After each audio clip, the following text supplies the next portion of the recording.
क्या दिमाग में रहा और किस तरीके से अगले अध्यक्ष की भूमिका और स्वरूप लोकतांत्रिक ढंग से चुनाव हो रहा है, सब अपनी मर्जी से वोट डाल रहे हैं। मैंने जो उचित समझा उसको मैंने भी समर्थन दे दिया। सर एक बात और आपसे पूछना चाहूंगा कि 24 साल बाद जो है कोई गैर गांधी अध्यक्ष आ रहा है, तमाम सवाल इससे पहले भारतीय जनता पार्टी उठाती रही, उसके ऊपर ये सब अनावश्यक प्रश्न है और इनको हमेशा के लिए बंद हो जाना चाहिए। जैसा चुनाव इस समय कांग्रेस में हो रहा है वैसा चुनाव भी किसी पार्टी में हुआ है क्या? दूसरी बात, एक मैं सैद्धांतिक प्रश्न ये उठाना चाहता हूं कि अगर मान लीजिए कल इलेक्शन कमीशन कहीं चुनाव घोषित करता है एक क्षेत्र में, वहां पर एक उम्मीदवार खड़ा है और बाकी सब लोग चुनाव से हट जाते हैं, तो क्या इलेक्शन कमीशन कहेगा जबरदस्ती जरूर एक उम्मीदवार खड़ा करो और चुनाव कराओ? ये कौन सा तर्क हुआ? सर्वसम्मत भी एक चुनाव है। अभी मैंने न्यूज देखी है, एक कारपोरेशन का चुनाव था, मिस्टर लटके कोई जिनका बाई इलेक्शन हो रहा था वहां, तो बीजेपी ने अपना कैंडिडेट विड्रा कर लिया। हो सकता है वो महिला जो उनकी पत्नी है, जो जिनका देहांत हो गया है, वो हो सकता है कि वो सर्वसम्मत से चुन जाए।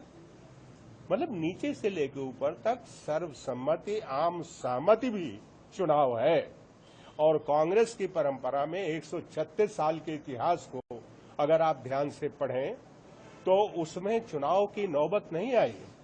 एक चर्चित चुनाव हुआ था 37 और 38 में, वो सुभाष चंद्र बोस का था, उनके खिलाफ पट्टाभी सीतारामैया लड़े थे, पंडित जी वगैरह सबका समर्थन उनको था। गांधी जी ने परिणाम आने पर कहा पट्टाभी की हार मेरी हार है, तो ये कोई प्रतिष्ठा का प्रश्न नहीं था, यह गांधी जी के लिए एक सिद्धांत का प्रश्न था। वो सुभाष चंद्र बोस को समझ रहे थे कि जिस रास्ते से वो पाना चाहते हैं आजादी, उसमें शस्त्र से, हिंसा से परहेज नहीं था। गांधी जी अहिंसा के रास्ते से पाना चाहते थे, आजादी दिलाना चाहते थे देश को। इसलिए उनके लिए सैद्धांतिक प्रश्न था, तो उनका मतलब था कि इसमें मेरा सिद्धांत हार गया।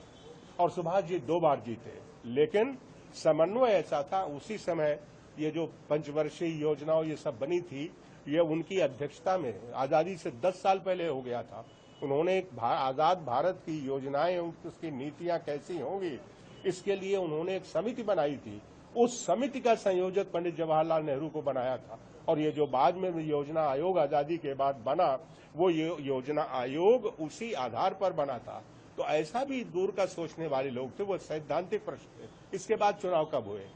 इसके बाद चुनाव हुआ 1950 में जेबी कृपलानी और पुरुषोत्तम दास टंडन का, और फिर उसके बाद ये आजादी के बाद ही हुए हैं, 3-4 चुनाव हुए हैं। और एक चीज मैं और बता दूं आपको, ये ऐतिहासिक सत्य है, ये जो बोलने वाले अपना दिमाग खोल करके और पुरानी पन्ने पलट करके देख लिया करें। उस समय कांग्रेस अध्यक्ष को यह अधिकार होता था कि वो कार्य समिति अपने मन की बनाए, इसलिए नहीं कि उनको कोई सर्वाधिकार दे दिया जाता था या तानाशाह बना दिया जाता था, इसका ये मतलब नहीं था। इसलिए अधिकार दिया जाता था कि जिससे वो अपनी मर्जी की टीम बनाए, उनको ये शिकायत न हो कि मुझे सहयोग नहीं मिल रहा है, मैं जिनसे जो काम लेना चाहता हूं वो काम नहीं ले पा रहा हूं, ऐसी स्थिति ना है। इसलिए उनको पूरी आजादी दी जाती थी। लेकिन जब कांग्रेस की कोई प्रदेश कांग्रेस कमेटी ये प्रस्ताव करती है तो कहा जाता है लीजिए साहब वो एक को अधिकार दे रहा है। तो अब तो नहीं है, परिवार नहीं है ना, अध्यक्ष का चुनाव हो गया। कांग्रेस अब भी सर्वसम्मति से ही चलेगी, सहमत से ही चलेगी, हर संगठन सहमति से चलता है। आप जरा इस पर ध्यान से देखें। और जरा मैं किसी पार्टी का नाम नहीं लेना चाहता, लेकिन आखिरकार वहां जो कुछ होता है वो किसकी मर्जी से होता है।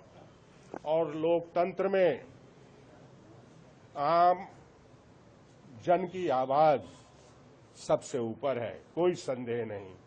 लेकिन क्षमता और प्रतिभा तब भी व्यक्ति की अलग अलग होती है।